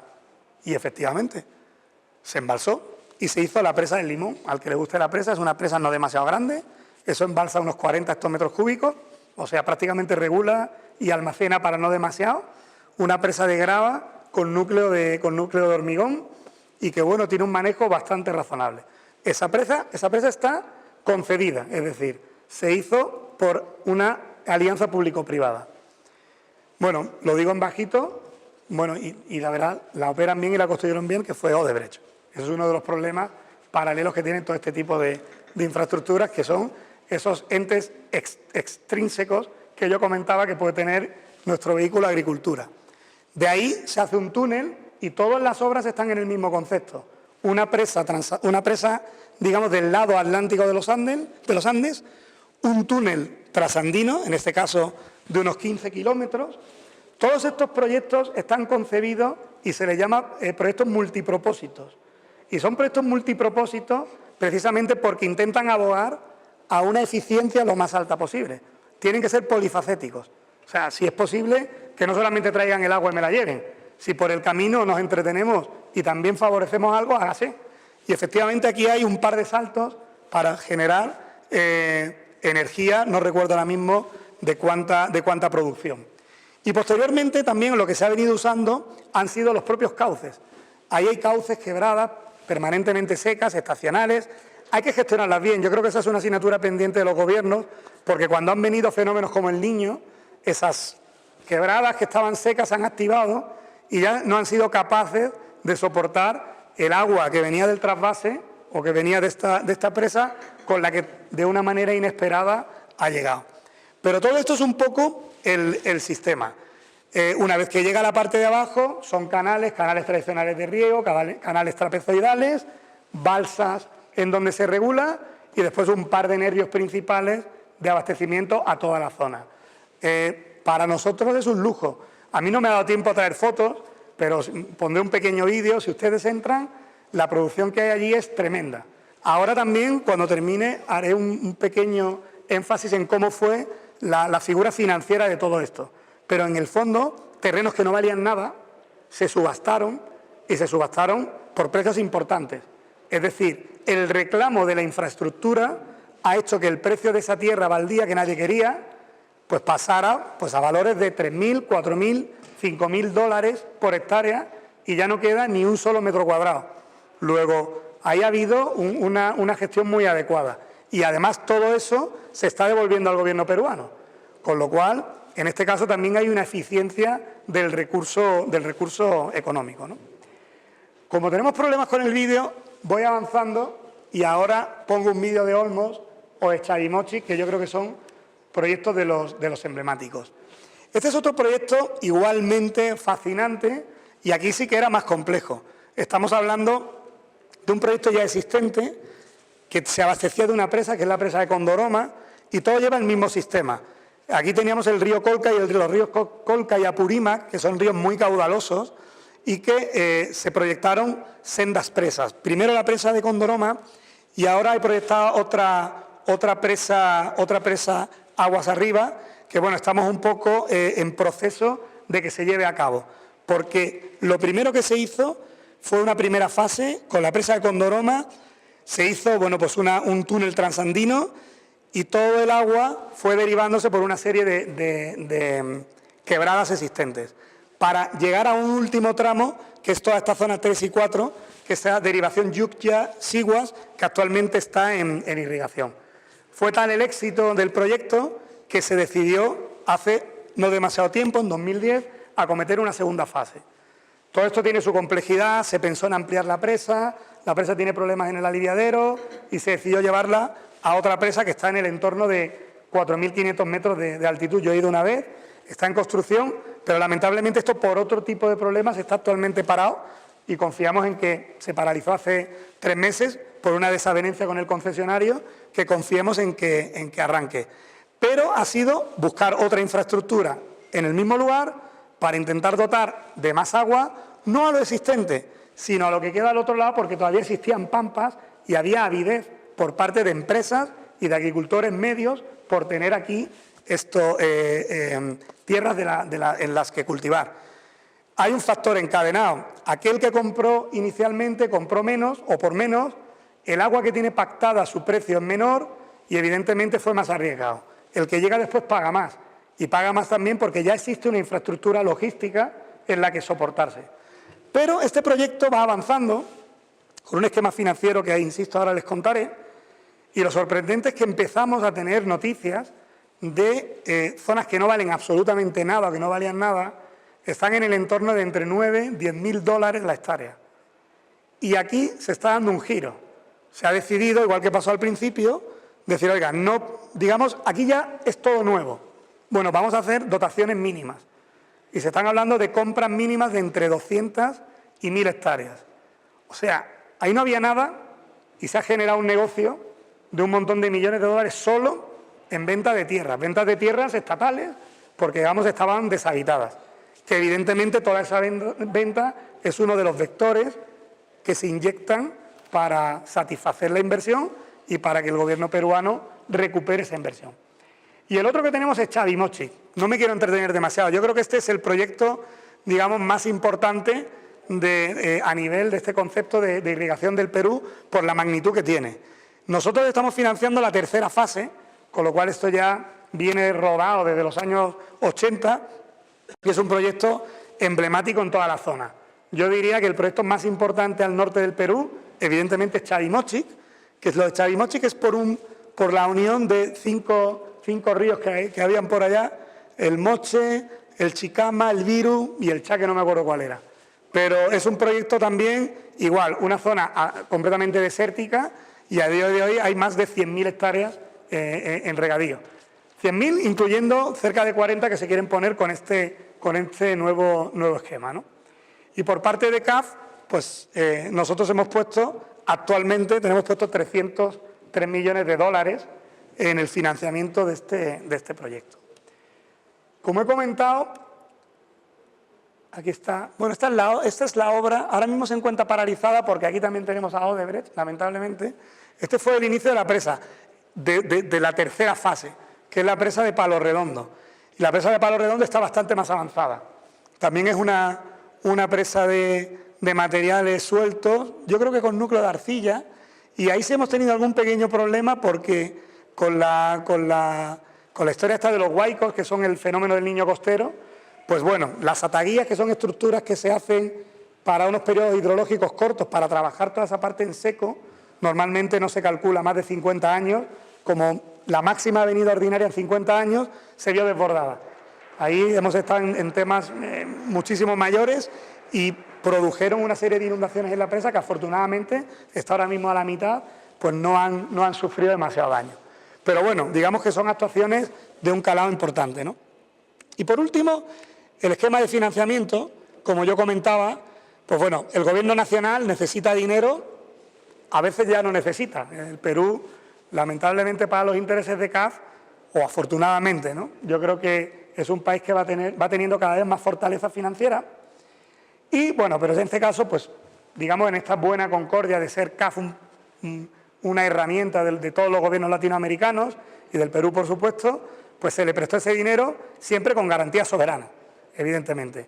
Garantía soberana que nosotros necesitamos de los gobiernos cuando estamos hablando de préstamos, Emilio lo esbozó antes, de préstamos a públicos, a gobiernos. Ellos también ponían la mitad, es decir, una parte venía de CAF, otra parte venía de sus fondos. Y se lo daban al Gobierno regional de Arequipa, que es el responsable. Esto también fue una estrategia muy buena, una estrategia de vertebración institucional. Es decir, un proyecto de tanto dinero no se lleva desde Lima, se lleva desde Arequipa. Con lo cual también es un efecto en cadena de fortalecimiento institucional de esas localidades, de esos gobiernos subnacionales. Por otro lado, apoyado en Proinversión, que es una entidad pública que se creó en el Perú precisamente o su único fin fue lanzar y promover asociaciones público-privadas. Ya tenemos otro foco más de institucionalidad. En este caso, apoyada en el éxito de diferentes actuaciones, se creó una estructura específica del Ministerio de Economía y Finanzas para intentar apoyar y vertebrar este tipo de actuaciones. Ahí hubo un concesionario que tiene normalmente la misión de construir las obras y después operarlas, mantenerlas y devolverlas al cabo de unos años fijos de vida útil. En este caso, para la construcción de las obras, de la parte pública se crea un fideicomiso que es el encargado de pagar lo que verdaderamente se esté ejecutando en obra. Este fideicomiso tiene un sentido, pues también un poco de transparencia. Emilio hablaba de esa rendición de cuentas. Pero todo este proceso, digamos, ahora se dice rápido, ha sido muy estudiado y la verdad que es exitoso porque lo venimos replicando, o el Gobierno del Perú lo viene replicando de manera habitual. Y evidentemente el concesionario pues tiene que la parte que le corresponda y que no le venga del fideicomiso. Normalmente hay un equilibrio financiero en donde una parte tiene que construirla el concesionario con sus medios y otra parte sí que tiene derecho a cobro. Y esa parte que ha hecho con sus medios, a lo largo de los 20 años, 25 determinados proyectos de amortización y de vida útil del mismo, tendrá la capacidad de recuperar. Y claro, ¿cómo se recupera esto? Pues aquí lo tenemos. El concesionario tiene que recibir una cantidad a todo ese, nosotros hemos puesto aquí inversionista agroexportador. Bueno, me parece demasiado grandilocuente, ¿no? Digamos al agricultor. Pero el agricultor se compromete con la compra de esa tierra, se compromete a hacer un pago fijo y un pago variable. Evidentemente, el concesionario no puede estar sometido a que alguien decida comprar la tierra y no regar. En este sentido, necesita tener un fijo y un variable, lógicamente. Y por otro lado, ese fideicomiso tiene que estar, digamos, aportado, tiene que tener una serie de ingresos que finalmente le devuelvan al gobierno peruano todo eso que ha puesto. Y esto tiene que ver con los ingresos por las tierras que he comentado antes y después también por una parte de la tarifa en agua que llega al Gobierno nacional. ¿Se cubre todo? Bueno, no sé si se cubre todo o no. Lo que sí que es cierto es que el Gobierno regional de Arequipa también pone, y ese es el secreto. Los gobiernos regionales tienen regalías, tienen cánones mineros, tienen maneras vertebradas de captar dinero de la propia administración. La administración peruana entonces les pide: oiga, yo le preparo todo, le doy, pero usted ponga algo, comprométase. Las cosas gratis no duelen, ¿no? Si yo ofrezco aquí caramelos, así es gratis, pero si tengo que pagarlos, probablemente lo pensemos. Entonces, este es un poco el esquema que se ha seguido, y contestando a su pregunta, y ahora pondré un vídeo, es decir, todo esto, desde hace años he ido pensando la parte técnica, la parte financiera, la parte inclusiva, y bueno, hay 3 proyectos súper exitosos de zonas que yo, por cierto, le invito cuando usted quiera y damos un paseo por allá, porque realmente puede ver, no sé, plantaciones de arándanos, que a día de hoy se exporta todo, plantaciones de, no sé, de uva, de aguacate, de tantas cuestiones, pero me refería al arándano fundamentalmente porque son frutos que nunca en la vida hubieran existido en el Perú y están plantados en un desierto. Y no están en ningún tipo de invernadero ni en ninguna cuestión, están en la mera tierra. Tienen a lo mejor para protegerse de determinadas cuestiones ante el viento, pero con bastante sencillez. Entonces, bueno, es un éxito total, ¿no? Yo les dejo un último vídeo porque no sé si vamos con un tiempo demasiado justo. Me gustaría ponerles... ¿Qué tiempo tenemos, más o menos? ¿Cuánto dura el vídeo? ¿Tenemos unos 8 minutos? Sí, pues vamos. Voy a poner este vídeo de Xavi Mochi. Es un vídeo muy institucional. Si consigo esto, es que no funcionan estos hipervínculos. Me voy a ir, ¿vale?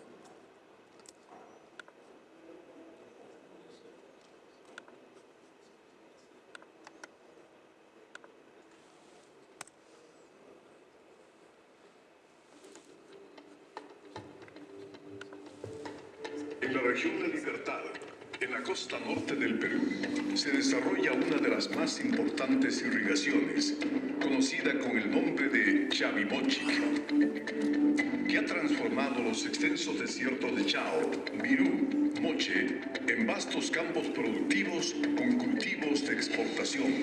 La irrigación Chavimochic toma las aguas del río Santa y a través de modernas obras hidráulicas incorpora más de 144.000 hectáreas al agro peruano, creando una eficiente cadena productiva agrícola y pecuaria que beneficia el desarrollo de la región y del país. El Canal Madre, de 270 kilómetros de longitud, además de mejorar el riego de 78.000 hectáreas e incorporar 66.000 hectáreas, tiene un impacto social importante. Genera energía hidroeléctrica en la central de San José, beneficiando a los pueblos de la provincia de Virú y del Santa, de la región Ancash. También procesa 1.250 litros por segundo de agua potable para el consumo del 70% de la población de Trujillo y distritos. El desarrollo económico actual de la ciudad de Trujillo está íntimamente ligado a la primera y la segunda etapa de Chavimochic, porque el desarrollo económico está vinculado vinculado a los sueldos y salarios que el proyecto Chavimochic ha generado. Esos sueldos y salarios se reflejan de muchas maneras.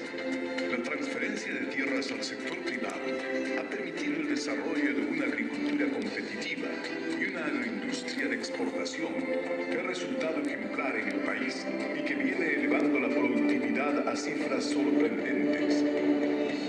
Se tangibiliza principalmente en la generación de empleos de calidad, porque por cada hectárea que se cultiva en el proyecto Chavimochic, estamos asegurando trabajo sostenible a miles de familias a las que estamos insertando en el mercado laboral formal.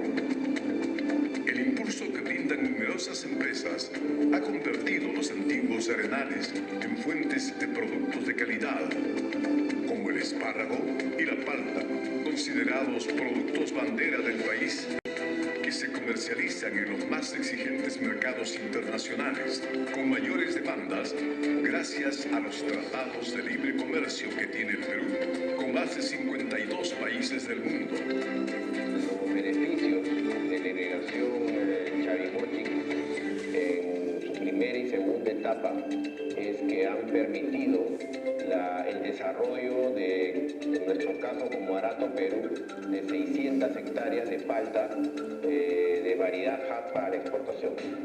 Las exportaciones agroindustriales de las empresas instaladas en la zona de Chavimochic a la fecha registran ventas acumuladas por más de 2.800 millones de dólares, cifras sin precedentes en el país que confirma la rentabilidad económica de la irrigación.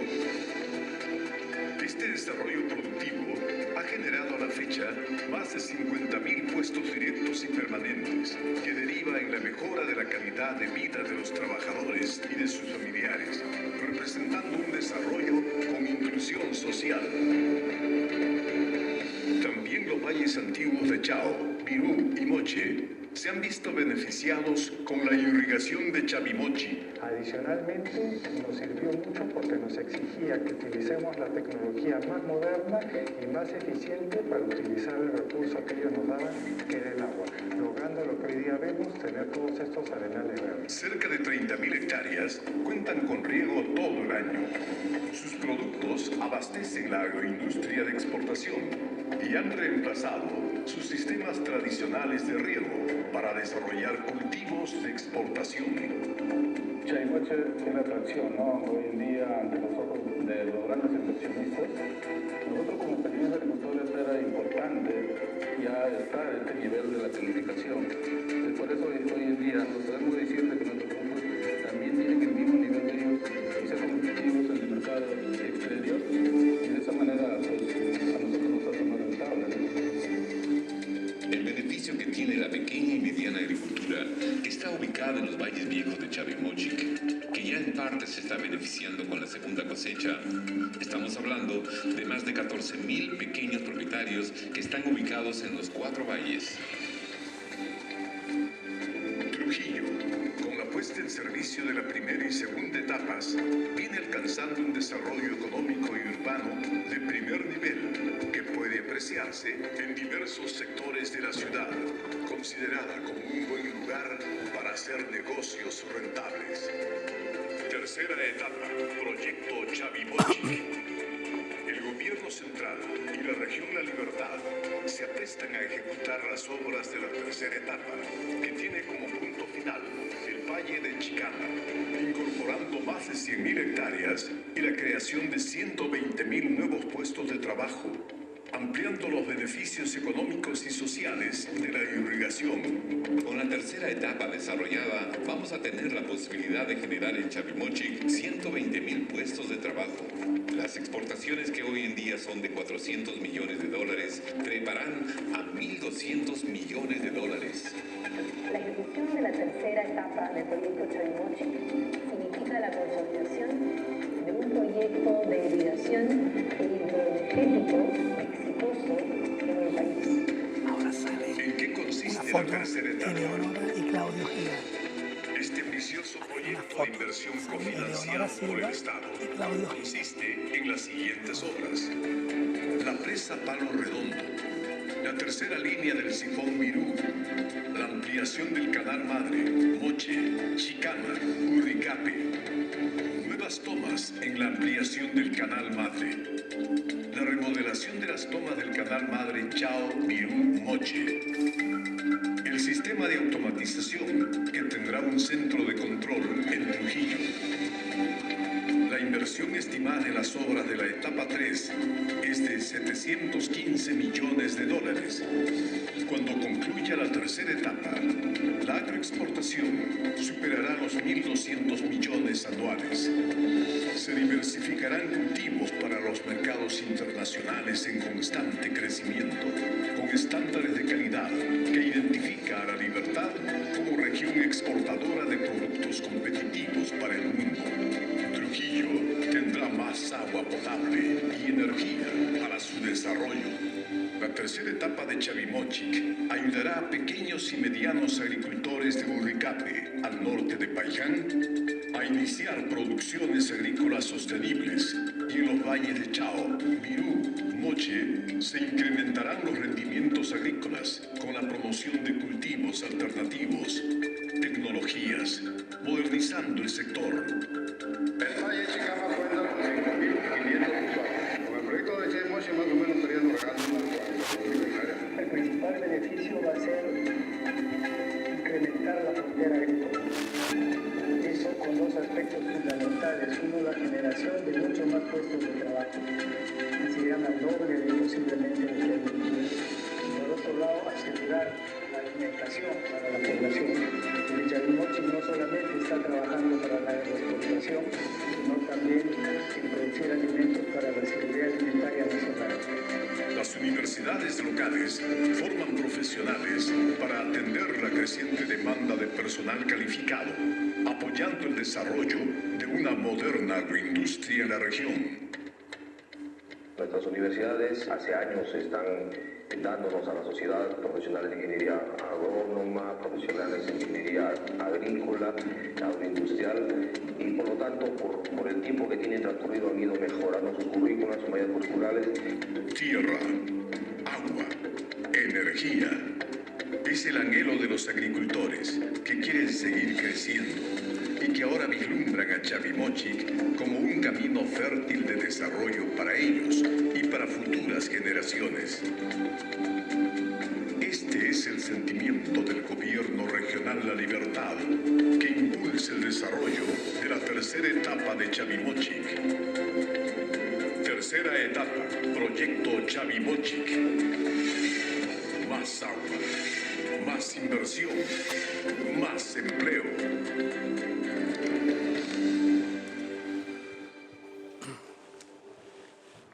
Bueno,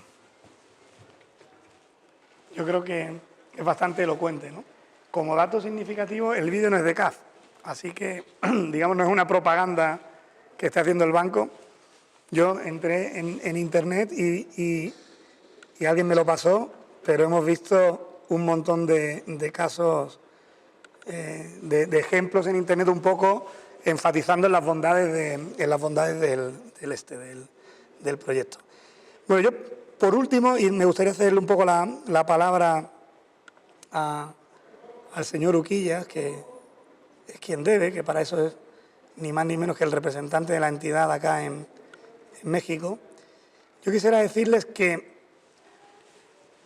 como mensaje, que CAF es el Banco de Desarrollo de América Latina. Yo creo que no hay un banco que tenga, digamos, un sabor y una esencia más latinoamericana que la que tiene CAF.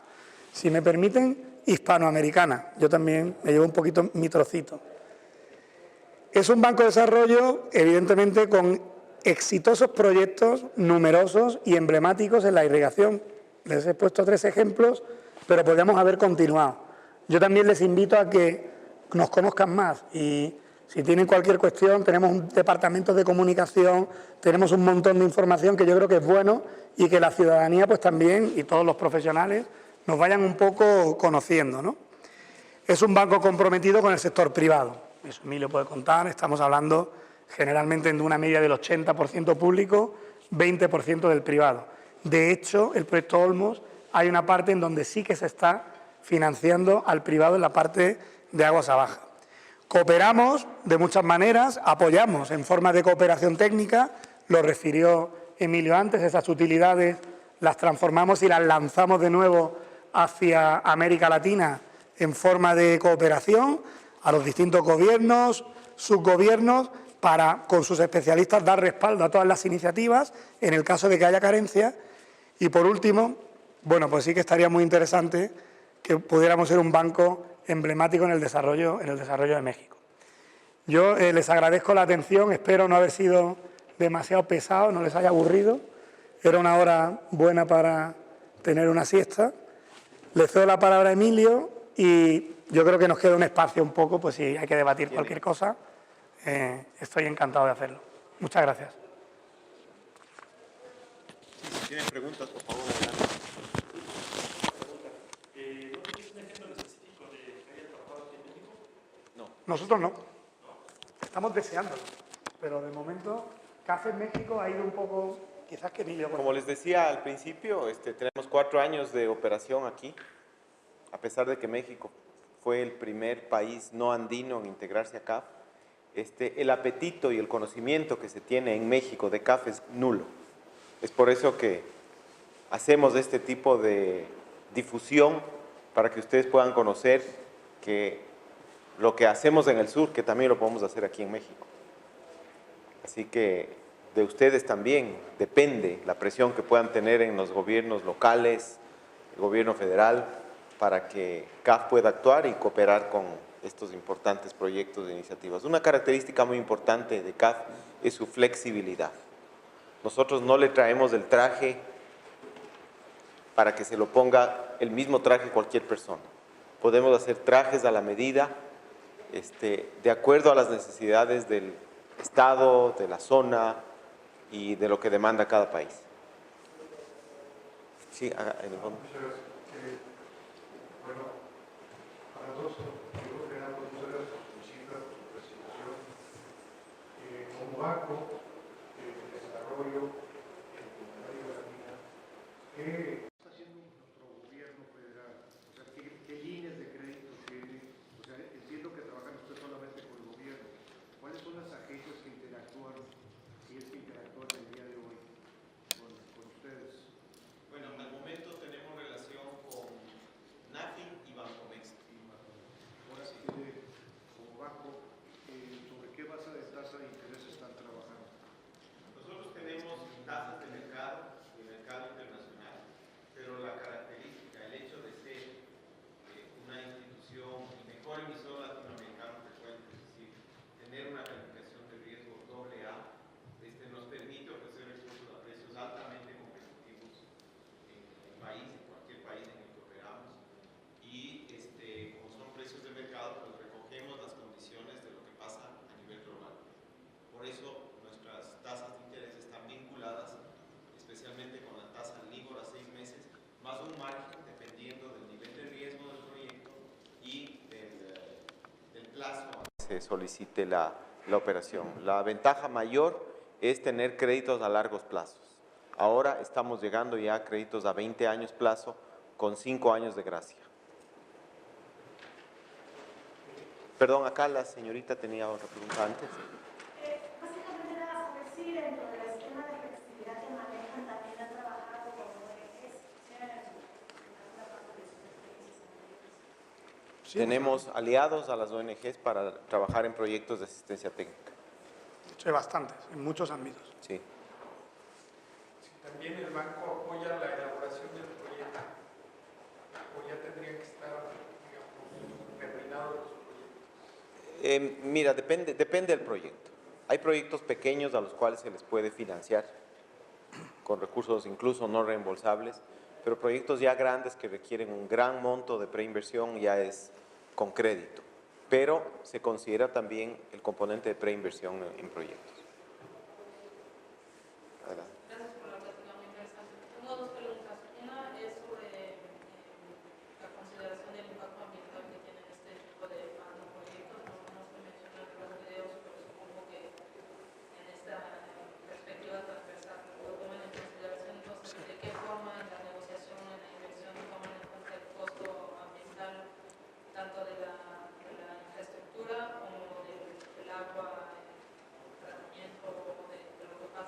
Sí. estos grandes proyectos. Y mi otra pregunta es sobre el Fondo de Cambio Climático, el millón que le acaban de dar, supongo, para arrancar la operación del Fondo de Cambio Climático. ¿Cuál es la intención de esta inversión de acá? ¿Hacia dónde quieren orientar, digamos, el apoyo que le están dando a este nuevo fondo? Ya, mira, en cuanto al primer tema, nosotros tenemos un conjunto de salvaguardias ambientales que nos ha permitido ser la única agencia calificada para presentar proyectos al Fondo Verde. Entonces, esas salvaguardias se aplican a todos los proyectos financiados por CAF y se generan todas las medidas de remediación, de reposición y de alertas ambientales que se pueden generar en los proyectos. Al ser nosotros una institución comprometida con el desarrollo sostenible, no podemos atentar contra el medio ambiente, no podemos apoyar proyectos que tengan un impacto nocivo sobre el medio ambiente. Entonces, se toman todas las medidas y se obtienen las licencias ambientales que la legislación de cada país dispone para poder entrar en ese proyecto. No, efectivamente, o sea, no hay ni un solo proyecto que no cumpla escrupulosamente los preceptos ambientales de la legislación local. O sea, todos estos proyectos... Y de las salvaguardias de CAF. Claro, lo que pasa es que a veces nosotros hemos visto y tenemos un departamento ambiental potente que examina todas las operaciones.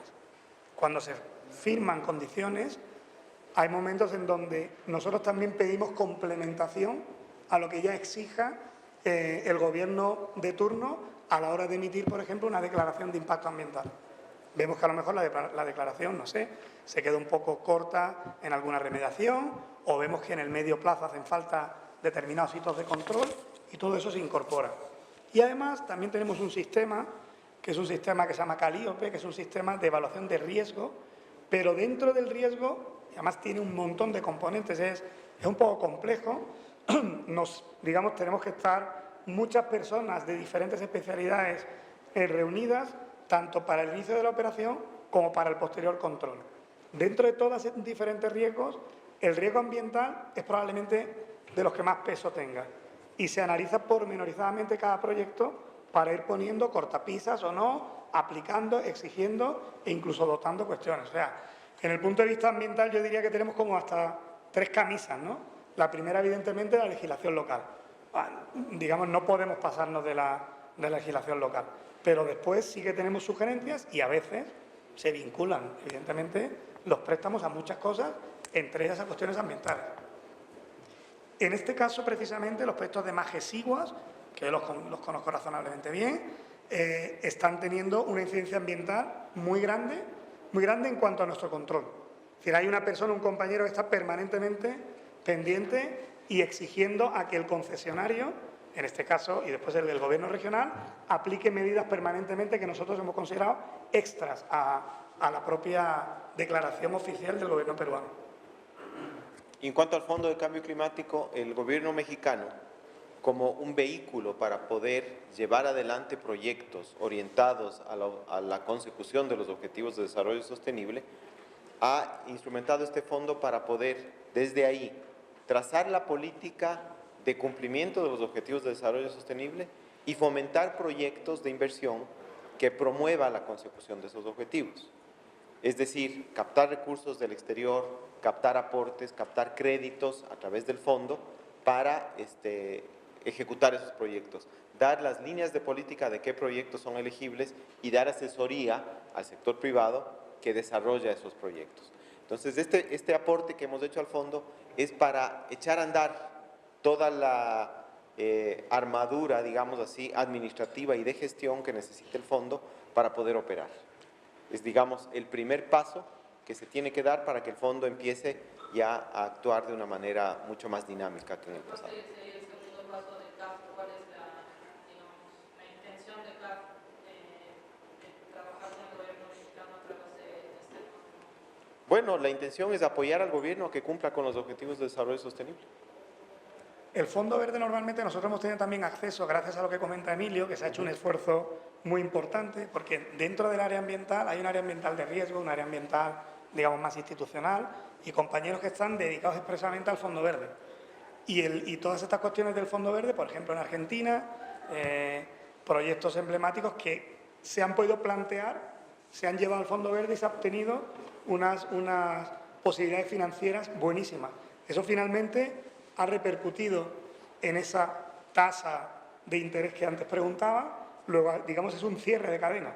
Estamos empujando el medio ambiente, hay presencia, somos capaces de proyectos que son de una manera, intentar transformarlos. Eso implica en la fase de proyecto que haya compañeros que digan, bueno, esto sí, no sé, la presa de Casupá en Uruguay, estamos trabajándola ya, pero necesitamos que el proyecto incorpore otra serie de cuestiones. Tiene que ser eficiente energéticamente, tenemos que intentar una serie... Y eso tiene que contemplarlo. Si no es así, casi que no entramos. Ok, se hace, entramos, pero también tenemos el proyecto vestido para que guarde las cortapisas del Fondo Verde y sea ostensible de ser acreedor de una parte de eso, que en el fondo redunda en el financiamiento, en un abaratamiento y en una posibilidad de que ese proyecto se ejecute con mayor garantía.